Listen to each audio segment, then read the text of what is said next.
Hello learners, आप सभी लोगों का आपके अपने यूट्यूब चैनल लर्न डेली 61 पर स्वागत है। आज हम लोग पढ़ने वाले हैं साइकोलॉजी के महत्वपूर्ण क्वेश्चन जो वन लाइनर फॉर्म में हैं, जो हर बार टेट सीटेट तथा केवीएस के एग्जाम में आते हैं। अन्य सभी टीचिंग एग्जामों के लिए बहुत महत्वपूर्ण है। यह केवीएस तथा सीटेट जो एग्जाम चल रहे हैं और टेट आने वाला है, उन सारे एग्जामों को ध्यान में रखते हुए ये वन लाइनर फॉर्म में क्वेश्चन लाए गए हैं साइकोलॉजी के, जो बहुत महत्वपूर्ण हैं। तो चलिए हम लोग देखते हैं one liner questions. One liner questions में क्या होता है कि समय कम लगता है और ज़्यादा क्वेश्चन हम लोग कवर करते हैं, इसलिए हमने वन लाइनर लेकर आया है। तो चलिए देखते हैं कि क्वेश्चंस क्या है। सबसे पहला क्वेश्चन है कि सार्थक अधिगम की प्रक्रिया विकास की किस अवस्था से प्रारंभ होती है। सार्थक अधिगम की प्रक्रिया विकास की किस अवस्था से प्रारंभ होती है? तो किस अवस्था से प्रारंभ होती है? शैशवावस्था से प्रारंभ होती है। अधिगम, सार्थक अधिगम जो होता है, लिखना पढ़ना बच्चा कहाँ से शैशवावस्था से स्टार्ट कर देता है। फिर किस अवस्था में घनिष्ठ मित्रता की प्रवृत्ति पाई जाती है। किस अवस्था में घनिष्ठ मित्रता की, क्या है यहाँ पर, ये देखिए इंपॉर्टेंट है, घनिष्ठ लिखा हुआ है तो क्या होगा, किशोरावस्था होगा। जब मित्रता पूछे तो वो बाल्यावस्था होगा, लेकिन जब घनिष्ठ मित्रता है तो यहाँ पर क्या होगा, किशोरावस्था होगा। तो किस अवस्था में घनिष्ठ मित्रता की प्रवृत्ति पाई जाती है? किशोरावस्था में। अगला क्वेश्चन है कि मानव विकास की किस अवस्था में बच्चों में सीखने की गति सर्वाधिक होती है। मानव विकास की किस अवस्था में बच्चों के सीखने की गति सर्वाधिक होती है? शैशवावस्था में होती है, क्योंकि शैशवावस्था में बालक का शारीरिक विकास, मानसिक विकास दोनों ही बहुत तेजी से होता है। तो किस अवस्था में बच्चों के सीखने की गति सर्वाधिक होती है? वो शैशवावस्था है। तो तार्किक चिंतन किसका एक आवश्यक अंग है? तार्किक चिंतन किसका एक आवश्यक अंग है? तो किसका है? समस्या समाधान का। समस्या समाधान का, कोई प्रॉब्लम सॉल्व करने के लिए हमें तार्किक चिंतन करना होता है, जिससे हमें समाधान मिल सके। तो तार्किक चिंतन किसका अंग होता है? समस्या समाधान का। अगला क्वेश्चन है क्वेश्चन नंबर 5, समस्या समाधान की अंतर्दृष्टि विधि के संबंध में, समस्या समाधान की अंतर्दृष्टि विधि के संबंध में किसके द्वारा वन मानुष पर किए गए प्रयोग उल्लेखनीय हैं। तो वन मानुषों पर, चिंपैंजी पर प्रयोग किसने किया था? कोहलर ने किया था। तो आंसर क्या है? कोहलर के द्वारा। अगला क्वेश्चन है कि सीखने के उद्दीपक अनुक्रिया सिद्धांत के मुख्य प्रतिपादक कौन है? तो कौन है? थॉर्नडाइक है। थॉर्नडाइक ने उद्दीपन अनुक्रिया का सिद्धांत दिया था, बिल्ली पर प्रयोग किया था। अगला क्वेश्चन है कि शिक्षा का अधिकार अधिनियम 2009 आरटीई 2009 एक अध्यापक के लिए न्यूनतम कार्य घंटे प्रति सप्ताह कितना निर्धारित किया गया है? तो कितना है? 45 घंटे है। एक टीचर सप्ताह में कितने घंटे काम करेगा? 45 घंटे, आरटीई 2009 के अनुसार। इंपॉर्टेंट क्वेश्चन है, हमने एक टॉपिक से नहीं सारे टॉपिक को मिला करके मिक्स क्वेश्चन ले आया है, तो जो बहुत ही इंपॉर्टेंट है, इसलिए आप लोग सारे क्वेश्चन को बहुत अच्छे से देखिएगा। और ये क्वेश्चन जो है आप लोग 1 से 2 बार सुन लेंगे तो ही भी आप लोगों को याद हो जाएगा। फिर क्या है अगला क्वेश्चन? क्वेश्चन नंबर 8 क्या है? रक्षा तंत्र बहुत सहायता करता है किसमें? दबाव से निपटने में। किसमें? दबाव से निपटने में। फिर अगला क्वेश्चन है, जिन इच्छाओं की पूर्ति नहीं होती है उनका भंडार गृह कौन सा है? जिन इच्छाओं की पूर्ति नहीं होती है वो कहाँ पर इकट्ठा होती है? कहाँ पर? इदम में।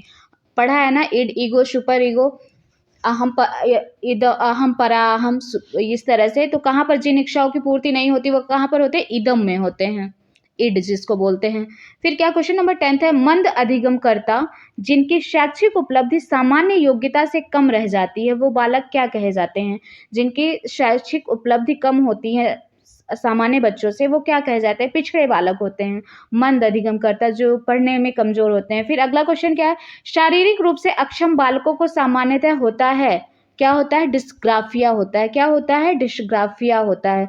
शारीरिक रूप से जो बालक अक्षम होते हैं, डिस्ग्राफिया लेखन कौशल से संबंधित होता है। फिर क्वेश्चन नंबर 12 है, किशोरावस्था प्रारंभ होती है, किशोरावस्था प्रारंभ होती है 12 वर्ष से, 12 से 18। ठंडे प्रदेशों में ये 13 से 19 चलती है, लेकिन गर्म प्रदेशों में 12 से 18 है, लेकिन इसका जो काल विभाजन है वो 12 से 18 ही होता है। एक बच्चा, क्वेश्चन नंबर 13 है, एक बच्चा सदैव दूसरों के प्रति सहानुभूति दिखाता है, यह आदत क्या कहलाएगी? यह आदत कहलाएगी भावना संबंधी आदत। क्या है? भावना संबंधी आदत। फिर क्वेश्चन नंबर 14 है, पूर्णतः प्रकार्यशील व्यक्ति का संप्रत्यय। किसका? पूर्णतः प्रकार्यशील व्यक्ति का संप्रत्यय किसने दिया? वेरी इंपॉर्टेंट क्वेश्चन है। प्रकार्यशील व्यक्ति का संप्रत्यय किसने दिया? कार्ल रोजर्स ने। किसने दिया? कार्ल रोजर्स ने दिया। क्वेश्चन नंबर 15 है, चिंतन तथा तर्क का उद्देश्य क्या है? चिंतन तथा तर्क का क्या उद्देश्य होता है? हम लोग चिंतन और तर्क क्यों करते हैं? किसी समस्या का समाधान करने के लिए। तो आंसर क्या होगा? समस्या का समाधान करने के लिए चिंतन तथा तर्क किया जाता है। चिंतन तथा तर्क का जो उद्देश्य होता है वो समस्या का समाधान करना होता है। फिर क्वेश्चन नंबर 16 है, कौन सा सिद्धांत छात्रों के व्यवहार को वांछित स्वरूप तथा दिशा प्रदान करने में शिक्षकों की सहायता करता है? तो कौन सा सिद्धांत होता है जो छात्रों के व्यवहार को वांछित स्वरूप तथा दिशा प्रदान करने में शिक्षक की हेल्प करता है? तो वो सिद्धांत है प्रयास एवं त्रुटि का सिद्धांत। इसको किसने दिया था? थॉर्नडाइक ने दिया था। किसने दिया था? थॉर्नडाइक ने दिया था। प्रयोग किस पर किया था इन्होंने? बिल्ली पर किया था। क्वेश्चन नंबर 17 है, अधिगम के किस सिद्धांत के आधार पर बालक में भय, प्रेम एवं घृणा के भाव आसानी से उत्पन्न किए जा सकते हैं? किस सिद्धांत के अनुसार बालक में भय, प्रेम एवं घृणा के भाव आसानी से उत्पन्न किए जा सकते हैं? तो कौन सा सिद्धांत है वो? शास्त्रीय अनुबंधन का सिद्धांत। शास्त्रीय अनुबंधन का सिद्धांत या पुरातन अनुबंधन का सिद्धांत, इसको किसने दिया था? पैलोव ने दिया था। किस पर प्रयोग किया था इन्होंने? कुत्ते पर किया था। फिर अगला क्वेश्चन है, कोमल शिल्प उपागम किससे संबंधित है? कोमल शिल्प उपागम किससे संबंधित है? किससे संबंधित है ये? मनोवैज्ञानिक सिद्धांतों के अनुप्रयोग से संबंधित है। कोमल शिल्प उपागम मनोवैज्ञानिक सिद्धांतों के अनुप्रयोग से संबंधित है। क्वेश्चन नंबर 19, कठोर शिल्प उपागम। कोमल शिल्प ऊपर पढ़ा हम लोगों ने, अब ये कठोर शिल्प है। कठोर शिल्प उपागम किस सिद्धांत पर आधारित है? अनुदेशन पर। कोमल शिल्प पूछे तो वो मनोवैज्ञानिक सिद्धांत के अनुप्रयोग पर, कठोर शिल्प जो है अनुदेशन पर आधारित है। फिर भूख और प्यास क्या है? अर्जित प्रेरक है या जन्मजात होता है? तो क्या है ये जन्मजात होगा, यहाँ पर अर्जित नहीं होगा।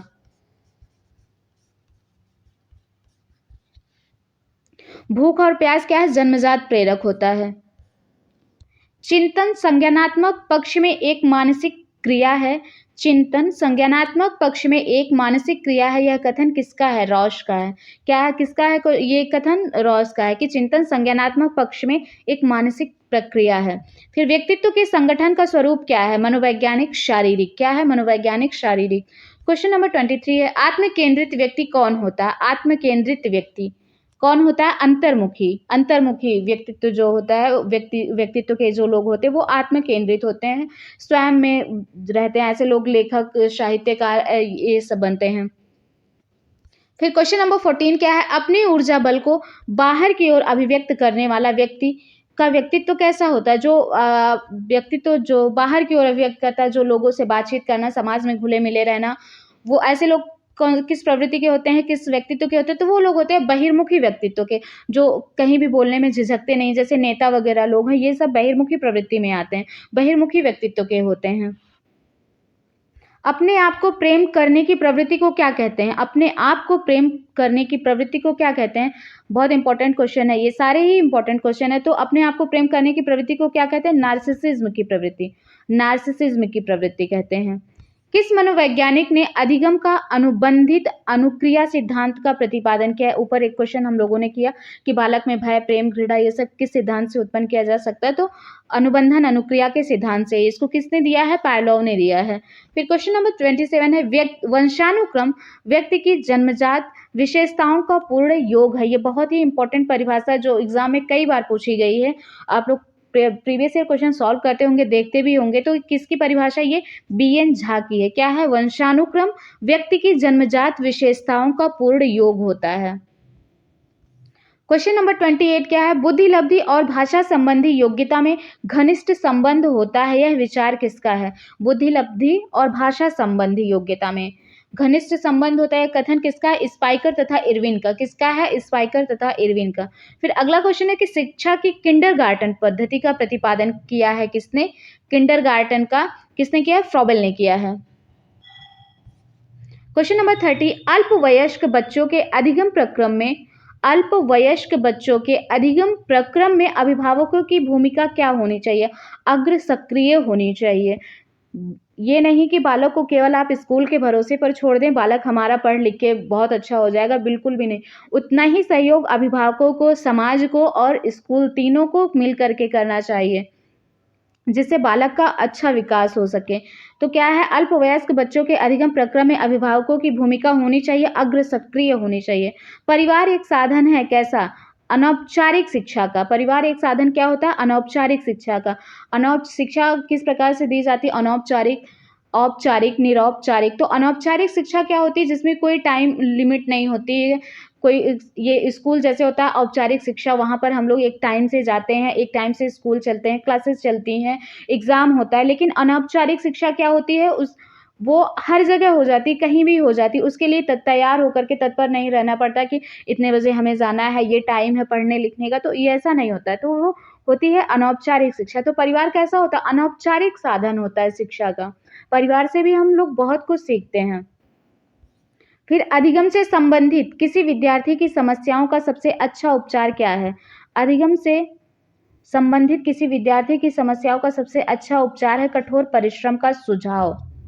फिर क्वेश्चन नंबर 33 है, जिस प्रक्रिया में व्यक्ति दूसरों के व्यवहार को देखकर सीखता है, ना कि प्रत्यक्ष अनुभव के से, उसे क्या कहते हैं? ये वीडियो हमने आप लोगों को करा रखी कि जिस प्रक्रिया में व्यक्ति दूसरों के व्यवहार को देखकर सीखता है, ना कि प्रत्यक्ष अनुभव के द्वारा, तो वो उसे क्या कहेंगे? सामाजिक अधिगम। और इसको दिया किसने है? बंडूरा ने दिया है।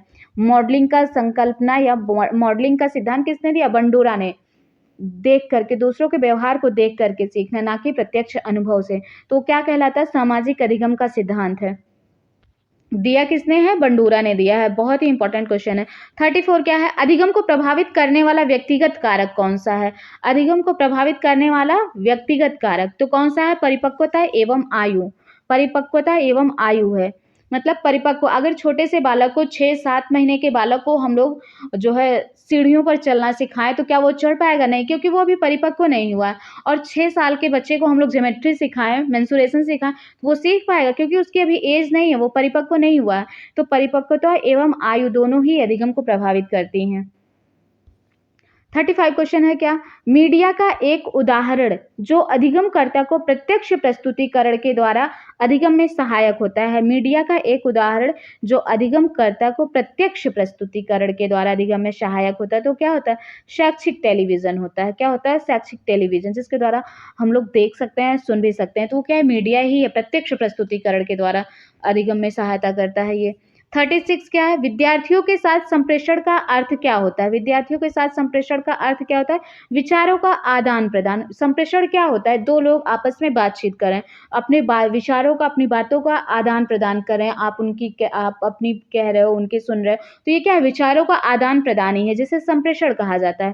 फिर क्वेश्चन नंबर 37 क्या? कौशल को सीखने में पहली अवस्था होती है कौन सी? कौशल को, किसी भी कौशल को सीखने में पहली अवस्था क्या होती है? अनुकरण। कौन सी अवस्था होती है? अनुकरण। किसी भी कौशल को सीखने में पहली अवस्था होती है अनुकरण की। क्वेश्चन नंबर 38 क्या है? पढ़ने की वह तकनीक जिसका उपयोग तालिका में स्थित शब्दावली तथा प्रसंग में किया जा सकता है, क्या कहलाता है ये? यह कहलाता है स्कैनिंग। बहुत ही इंपॉर्टेंट क्वेश्चन है, याद रखिएगा आप लोग। पढ़ने की वह तकनीक जिसका उपयोग तालिका में स्थित शब्दावली तथा प्रसंग में किया जा सकता है, वह क्या कहलाती है? स्कैनिंग कहलाती है। क्वेश्चन नंबर 39, प्रेरणा का वही संबंध उपलब्धि से है। किसका? प्रेरणा का वही संबंध उपलब्धि से है जो अधिगम का किससे संबंध है? तो किससे है? अधिगम का संबंध बोध से है। जिस तरह से प्रेरणा का संबंध उपलब्धि से है, उसी तरह से अधिगम का संबंध बोध से है। क्वेश्चन नंबर 40 और लास्ट क्वेश्चन है ये। नर्सरी कक्षा में शुरुआत करने के लिए कौन सी विषय वस्तु सबसे अच्छी है?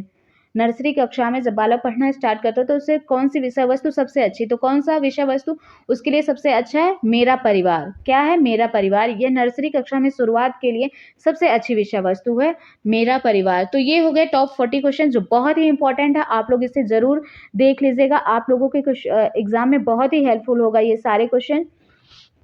तो आज के लिए बस इतना ही। फिर अगले वीडियो में हम लोग कुछ क्वेश्चंस को करेंगे। इस तरह से इंपॉर्टेंट क्वेश्चन जो साइकोलॉजी के हर बार एग्जामों में पूछे जाते हैं, वो हम लोग कवर करेंगे। आई होप आप लोगों को वीडियो पसंद आई होगी, तो लाइक शेयर सब्सक्राइब जरूर करिएगा। Thank you so much.